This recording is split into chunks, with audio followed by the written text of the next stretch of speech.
سکون سے ابھی چیزوں کا معائنہ کر رہے ہیں. لیکن میرا اپنا ذاتی شاید یہ ماننا ہے کہ عمران خان صاحب کو اس وقت بہت پریشر میں ہونا چاہیے، کیونکہ جس طرح کا ان کے گرد دائرہ لگا دیا، یہ ان کے گرد گھیرا تنگ ہو گیا. اب جو بڑا سوال ہے، جہانگیر خان ترین صاحب کو پارٹی کی بھاگ دوڑ دے دی ہے، لیکن اب سوال یہ کہ اس پارٹی میں کون کون شامل ہوگا. اس کے بھی کوئی ابتدائی معلومات جو اکٹھی کی ہیں، اس میں یہ پتا چلا کہ جتنے لوگ بھی پی ٹی آئی کو چھوڑ کر جائیں گے، ان تمام لوگوں کو اس کشتی میں ڈالا جائے گا. وہ اس کشتی کے اندر بیٹھیں گے اور اس میں کہاں کہاں سے لوگ آئیں گے جی، راجن پور سے آئیں گے، مظفر گڑھ سے آئیں گے، کراچی سے بھی آئیں گے، بلوچستان سے بھی آئیں گے، پنجاب بھر سے آئیں گے، اور وہ تمام لوگ جو ہے وہ پیٹرن ان چیف ہوں گے جہانگیر خان ترین صاحب، اور ان کے ساتھ راجہ ریاض بھی ہوں گے، اور وہ اس گروپ کو لیڈ کریں گے.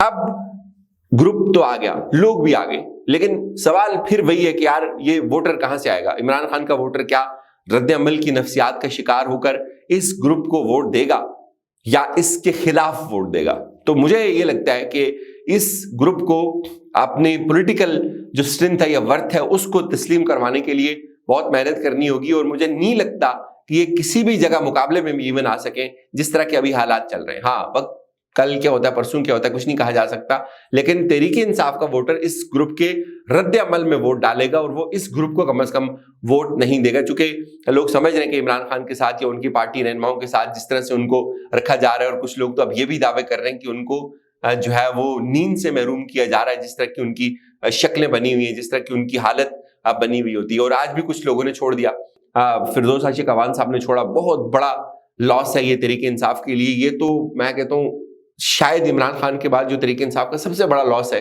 وہ فردوس عاشق اعوان صاحبہ کا لاس ہے، کہ یہ تو کبھی پورا ہی نہیں ہوگا. یہ ایسا خلا وہ چھوڑ گئی اپنے پیچھے کہ مطلب قیادت کو محروم کر دیا انہوں نے، عوام کو ایک قیادت سے جو اس ملک کے لیے ایک بہت بڑا شاہکار تھی، وہ ایک بہت بڑا لاس ہے. پھر مراد راز صاحب، ان کا کیا بتایا تھا فواد چودھری صاحب نے؟ ہم نے پوچھا کہ ان کو ٹکٹ کیوں نہیں دیا، یہ تو بڑے فرنٹ فٹ کے اوپر تھے اور تعلیم کے اندر بھی تھے. انہوں نے کہا جی ان کے اوپر کرپشن تھی، ان کے اوپر کرپشن تھی، ان کو اس لیے ٹکٹ نہیں دیا. چلو ان کا بھی چھوڑنا بنتا ہے. پھر بابر اعوان صاحب کے حوالے سے خبریں چل رہی ہیں کہ بابر اعوان صاحب چلیں گے لندن. تو میں آپ کو بتاؤں کہ آج جب یہ کیس تھا سپریم کورٹ کے اندر، تو عمران خان صاحب نے جو ریکویسٹ کی ہوئی تھی سپریم کورٹ سے، جو التجا کی تھی، اس میں بابر اعوان صاحب جو ہے وہ وکیل تھے، اور بابر اعوان صاحب خود بھی گئے تھے سپریم کورٹ. لیکن آج وہ سپریم کورٹ میں نہیں تھے، وہ لندن چلے گئے. ان کا یہ جو دورہ تھا یہ شیڈول تھا، وہ پاکستان کے اندر ہوتے تو آج وہ سپریم کورٹ میں آپ ان کو دیکھتے. ان سے جو میری بات ہوئی تھی 2-3 دن پہلے، انہوں نے مجھے خود کال کی تھی کہ انہوں نے کوئی میرے چینل پہ میرے ساتھ ویڈیو بھی کرنی ہے. تو میں نے کہا تھا سر اس کو ہم کر لیں گے. تو یہ جو تاثر ہے کہ بابر اعوان صاحب عمران خان کو چھوڑ کے چلے گئے، کم از کم میں تو اس کو بائی نہیں کرتا، چونکہ وہ ان چند ایک لوگوں میں سے ہوں گے شاید جو آخری وقت تک عمران خان کا ساتھ دیں گے. ایز فار ایز میں جو ہے وہ بابر اعوان صاحب کو جانتا ہوں. اب کچھ جو ایک یہ بھی آ رہی ہے کہ ابرار الحق صاحب کر لیں گے پریس کانفرنس، وہ بھی چلے جائیں گے. لیکن یہ بھی اتنی بڑی بات نہیں میرے لیے. میرے لیے جو سب سے حیران کن بات ہے وہ یہ ہے کہ آج گروپ میں ایک میسج آیا کہ عبد القادر پٹیل صاحب جو وفاقی وزیر صحت ہیں، وہ عمران خان کی کچھ میڈیکل رپورٹس کے اوپر پریس کانفرنس کریں گے. تو میں ایک لمحے کے لیے سوچ رہا تھا یار کہ کس حد تک ہم لوگ جو ہے وہ ذاتیات کا شکار ہو گئے. اس میں وہ کیا بات کر سکتے ہیں؟ اس میں ان کے بلڈ ٹیسٹ کے اوپر بات کر سکتے ہیں یا ان کی میڈیکل رپورٹس کے اوپر بات کریں گے.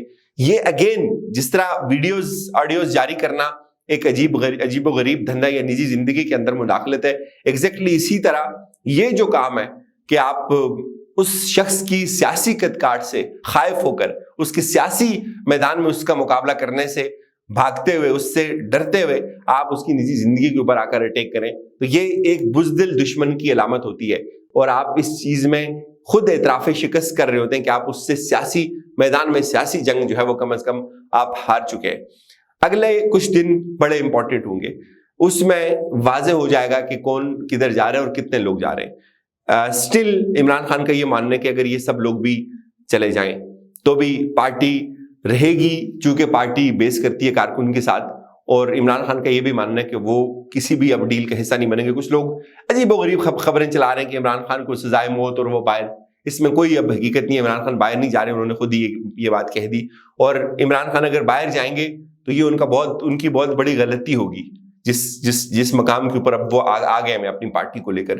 لیکن اگین یہ بھی یاد رکھیں کہ جتنا نواز شریف کو نقصان ہوا تھا نا باہر جانے کا، مجھے نہیں لگتا یہ نقصان عمران خان کو ہوگا اگر وہ باہر بھی چلے جائیں گے. تو ان کے کارکن کنونس ہیں، وہ کہتے ہیں عمران خان کو باہر جانا چاہیے. ان کی جان جو ہے وہ خطرے میں ہے، ان کی سیکیورٹی کے ایشوز ہیں، حکومت نے ان کی سیکیورٹی ان سے چھین لی ہوئی ہے. لیٹس سی کیا ہوتا ہے. اجازت دیجیے، اپنا خیال رکھیے گا. خدا حافظ.